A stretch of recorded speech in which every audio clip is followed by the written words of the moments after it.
So when I speak of Hurricane Katrina, I kind of realize how desensitized uh, I've become. That that period in my life was extremely traumatic.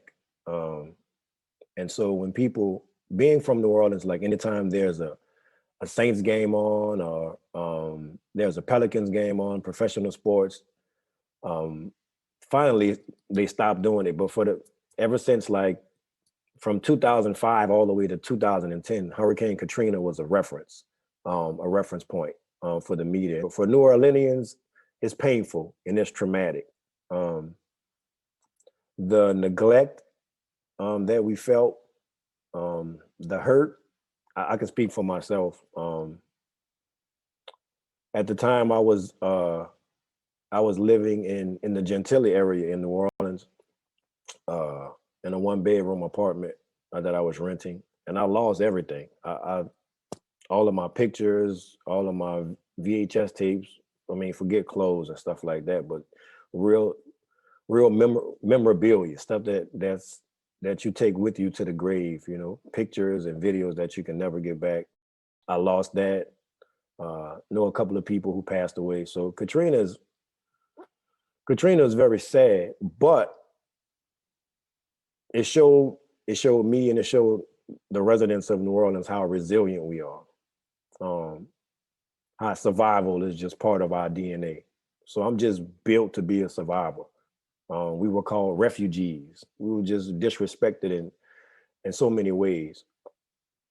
So now, if I get disrespected, I don't know if it's going to be to that level of the disrespect that we felt then or the neglect that we felt then. So talking about Hurricane Katrina is kind of traumatic for me just because of what we experienced, but it only made it definitely made me stronger. That area was neglected. Most of the residents were neglected. Don't get me wrong, I was able to eventually get to Atlanta, Georgia, where there were some great people there who treated me and my family and my friends and loved ones with great respect. And a lot of people around the nation have compassion for us, but to be portrayed the way that we were being portrayed by the media and ignored for almost a week, kind of like by the government, people who needed to be rescued, it definitely felt like we were in a third world country and not in America at times. Do you feel like an American today? Um, it depends on how you define uh, an American. I don't feel that as a Black American. During that time, I did not feel like an American. Um, I felt like a refugee. That's what we were labeled as refugees.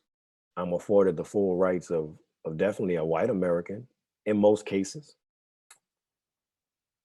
I thank God that I am an American and I'm free and I do have certain civil liberties, but I don't have all of the civil liberties that should be afforded to me. So I feel American-ish.